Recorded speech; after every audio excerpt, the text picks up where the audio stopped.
ಮಹಾರಾಷ್ಟ್ರದಲ್ಲಿ 11 ಮಂದಿ ನಕ್ಸಲರು ಕಾಡು ಬಿಟ್ಟು ಪೊಲೀಸರಿಗೆ ಸರೆಂಡರ್ ಆಗಿದ್ದಾರೆ. ಬುಲೆಟ್ ಬೈಕ್ನಲ್ಲಿ ಶೋಕಿ ಮಾಡ್ತಾ ಇದ್ದ ಪುಂಡರಿಗೆ ದೆಹಲಿ ಪೊಲೀಸರು ಶಾಕ್ ಕೊಟ್ಟಿದ್ದಾರೆ. ನ್ಯೂ ಇಯರ್ ವೇಳೆ ಅಮೆರಿಕದಲ್ಲಿ ಘನಘೋರ ದುರಂತ ನಡೆದು ಹೋಗಿದೆ.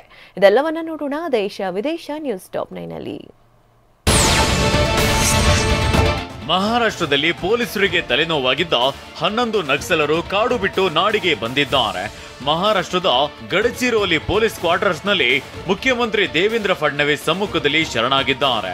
11 ನಕ್ಸಲರು ಶರಣಾಗಿದ್ದು ಮುಖ್ಯ ವಾಹಿನಿಗೆ ಸೇರಿಕೊಂಡಿದ್ದಾರೆ.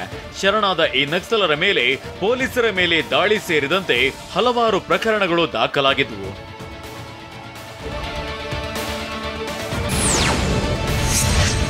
ಅಪ್ರಾಪ್ತ ಬಾಲಕಿಯ ಮೇಲೆ ಲೈಂಗಿಕ ದೌರ್ಜನ್ಯ ಪ್ರಕರಣದಲ್ಲಿ ಸ್ವಘೋಷಿತ ಸಂತ ಅಸಾರಾಂ ಬಾಪು ಜೈಲು ಸೇರಿದ್ದ. ಆದರೆ ವಯೋಸಹಜ ಕಾಯಿಲೆಗಳಿಗೆ ಚಿಕಿತ್ಸೆ ಪಡೆಯುವುದಕ್ಕಾಗಿ ಕೋರ್ಟ್ ಮನವಿ ಮಾಡಿದ್ದ. ಬಾಪು ಮನವಿ ಪುರಸ್ಕರಿಸಿದ ಕೋರ್ಟ್ 17 ದಿನಗಳ ಪರೋಲ್ ಮಂಜೂರು ಮಾಡಿದೆ. ಹೀಗಾಗಿ ಅಸಾರಾಂ ಬಾಪು ಈಗ ಪುಣೆಯಲ್ಲಿ ಆಯುರ್ವೇದ ಚಿಕಿತ್ಸೆಯನ್ನ ಪಡೆಯಲಿದ್ದಾರೆ. ಹೊಸ ವರ್ಷಾಚರಣೆ ವೇಳೆ ಬುಲೆಟ್ ಬೈಕ್ಗಳನ್ನ ಆಲ್ಟರ್ ಮಾಡಿಕೊಂಡು ಹವಾ ಎಬ್ಬಿಸಿದ್ದ ಯುವಕರಿಗೆ ದಿಲ್ಲಿ ಪೊಲೀಸರು ಶಾಕ್ ನೀಡಿದ್ದಾರೆ.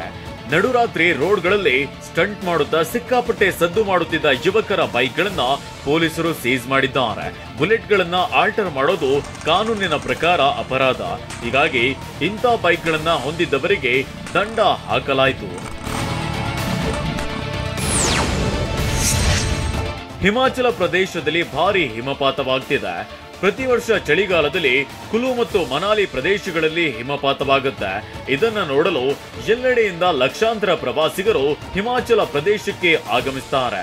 ಮನಾಲಿಯ ಸೋಲಾಂಗ ಕಣಿವೆ ಪ್ರದೇಶದಲ್ಲಿ ಪ್ರಕೃತಿ ಸೌಂದರ್ಯವನ್ನ ಪ್ರವಾಸಿಗರು ಆಸ್ವಾದಿಸುತ್ತಾರೆ. ಕೇರಳಕ್ಕೆ ನೂತನ ರಾಜ್ಯಪಾಲರಾಗಿ ರಾಜೇಂದ್ರ ಅರ್ಲೇಕರ್ ನೇಮಕಗೊಂಡಿದ್ದಾರೆ. ರಾಜೇಂದ್ರ ಅರ್ಲೇಕರ್ ನಿನ್ನೆ ತಿರುವನಂತಪುರಂನ ವಿಮಾನ ನಿಲ್ದಾಣಕ್ಕೆ ಆಗಮಿಸಿದ್ರು. ಈ ವೇಳೆ ಖುದ್ದು ಹಾಜರಿದ್ದ ಮುಖ್ಯಮಂತ್ರಿ ಪಿಣರಾಯಿ ವಿಜಯನ್ ರಾಜ್ಯಪಾಲರನ್ನ ಆತ್ಮೀಯವಾಗಿ ಸ್ವಾಗತಿಸಿದ್ರು. ಸಿಎಂಗೆ ಸಚಿವ ಸಂಪುಟ ಸಹೋದ್ಯೋಗಿಗಳು ಹಾಗೂ ಕೆಲ ಹಿರಿಯ ಕಾಂಗ್ರೆಸ್ ನಾಯಕರು ಸಾಥ್ ನೀಡಿದ್ರು.